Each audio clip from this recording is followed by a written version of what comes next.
Thank you so much, Athar. I think you've really woven really well the links that Adam and Rafif interconnected in terms of colonialism and capitalism. And I suppose in the case of Kashmir, it's also a kind of Islamophobia, right? It's a kind of segregation of populations through Islamophobia. I'm just looking for questions on the chat and would recommend that people please post questions. But in the meantime, I think what I was really interested in hearing when or hearing more about when I was listening to you is something that you were talking about when you were saying, I think you were using both the term colonialism and neocolonialism, and you were also thinking about this particular current government, right? So we know that Kashmir has been colonized from 1947 by India, as you stated, but this particular current government is different from the earlier so-called secular governments of India. So it's a Hindu state. But you also mentioned Kashmiris resisting against the earlier monarchical sovereignty, right? But that also was a Hindu state. So Kashmiris were already resisting a kind of Hindu state, especially Kashmiri Muslims, but also they had, Hindu allies, Pandits, some allies. So it's almost as if Kashmiris were experiencing this, about 72 years ago, but it's also kind of come full circle. Do you want to elaborate on that a little bit? You mean like the history before 1947? No, I was just looking at the connection between the earlier Dogra Hindu state, for example, and then this particular Indian government, which is very much a Hindu nationalist government. Some would call it a Hindu fascist government, and how it's almost like a full. There's a connection there between those two historical moments, and which is about both Islamophobia, but also a particular kind of state and a particular kind of developmental capitalist project linked to this religious nationalism. So yeah, a lot of people have begun, sort of like drawing that analogy that before 1947, the way the Dogras was a clan. It was named Dogra, and the dynasty was, it had been, I think it was more than 100 years of rule. The British actually sold the region to them, and so for 75,000 Nanak Shahi rupees, which was the currency at that time, and not just the region, but the people were sold. So this was known as one of the most tragic land estate deals in the history of the world, when not just the territory but the people were sold in 1856. And that's Kashmir's history. And what happens at that particular moment, we also have to start thinking in terms of like indigenous people, like who are the people who are from the region. And the reason I draw attention to the word indigeneity is not to create some sort of exclusionism or some sort of novelty around people who were born or brought up in this region, but the fact that this was a place where Hindus and Muslims were coexisting. And when I use the word coexisting, I don't mean to say that without tensions and without issues, but they were there, and the ethnicity was the same. They drew the same indigeneity, so to speak. And at that time, during the time of Hindu Dogra rule, the Hindus, many of them, not all of them, they were agriculturists as well, but then they were also the political elite, the most well-read, and the Muslims were the ones who were really, they lived mostly in indentured slavery. There was a clerical class, some Muslim elites, but not a lot. You could say more than 95% of them lived in indentured slavery. They were completely illiterate. And it was a very humiliating existence under the Dogra regime.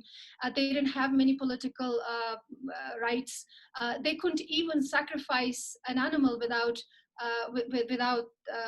asking for permission. They were not allowed pocket knives even.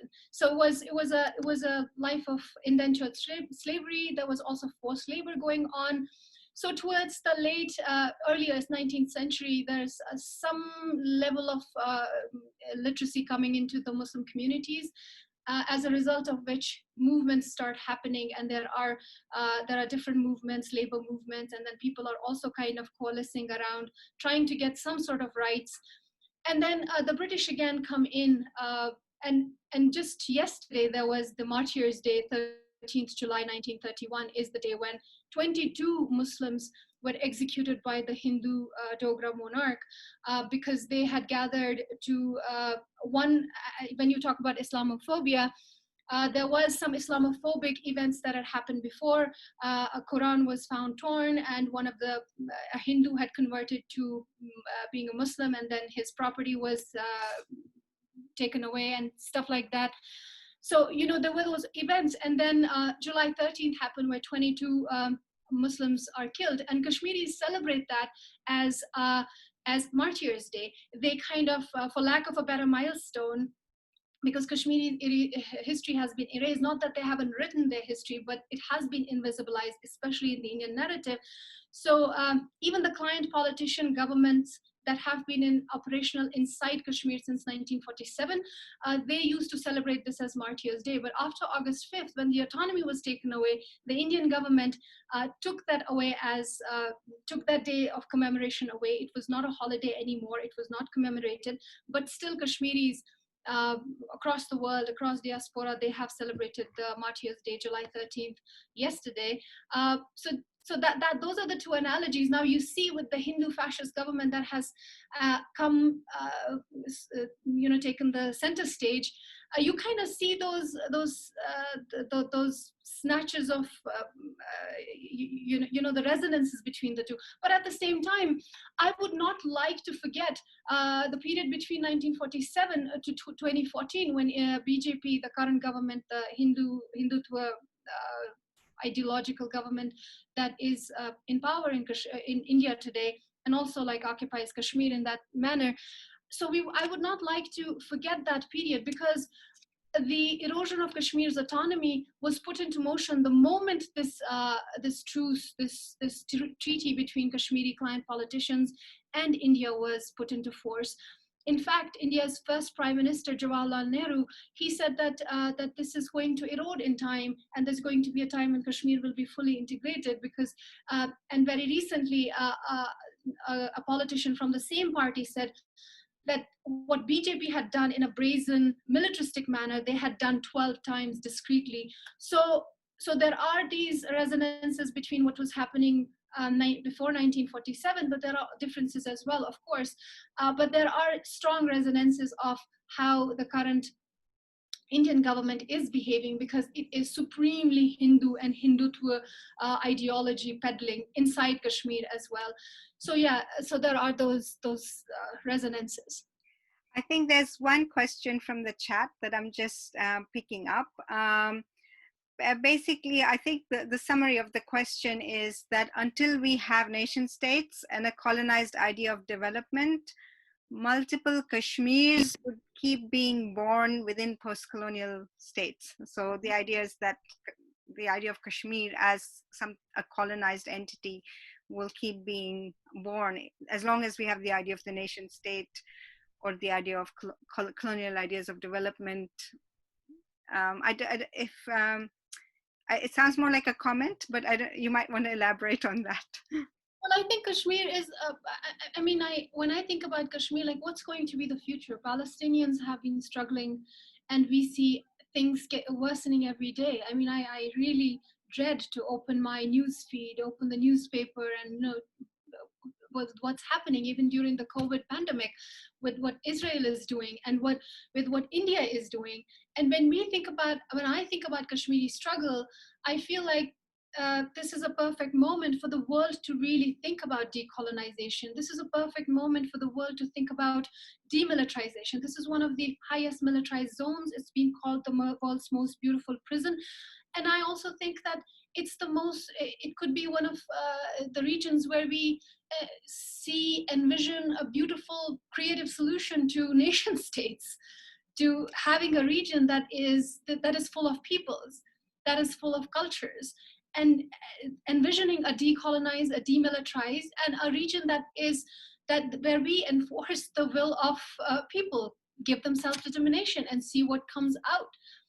And I think it's a perfect moment for us of thinking beyond nation states. And I think we are ready for, because large democracies as imperfect as they may be, small or big, they're not working for anyone, and they're not working anywhere.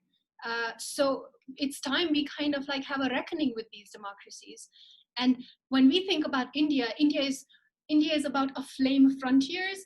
It's I don't see any borders around Kashmir. There's no international border inside Kashmir, so there are only frontiers that have been torn asunder, and peoples have been separated from each other. So I feel like this is a perfect moment for us to understand how India is not has inflammations around its frontiers, how India has inflammation inside its body, as we see the anti-Muslim propaganda, the lynchings that are happening inside India, and which is and still it's still sitting on the Council of United Nations Security Council at the moment. And I think that reckoning has to happen, and we have to come face to face with a future beyond nation states. And all of these conflicts, as they might be, these disputes, they present a perfect moment for us to start thinking. Thank you, Arthur. I do have another question, but I might reserve it toward the end, because you've just written a paper on affective solidarity with Palestine, and I thought it was very interesting what you were saying about in relation to Rafif's talk about analogies and analysis. And I feel like in the case of Kashmir, there are both analogies and analyses to be made in that context. But I think what we will do is now we have scheduled a short 5-minute comfort break for everyone. So please grab your cups of tea. And come back.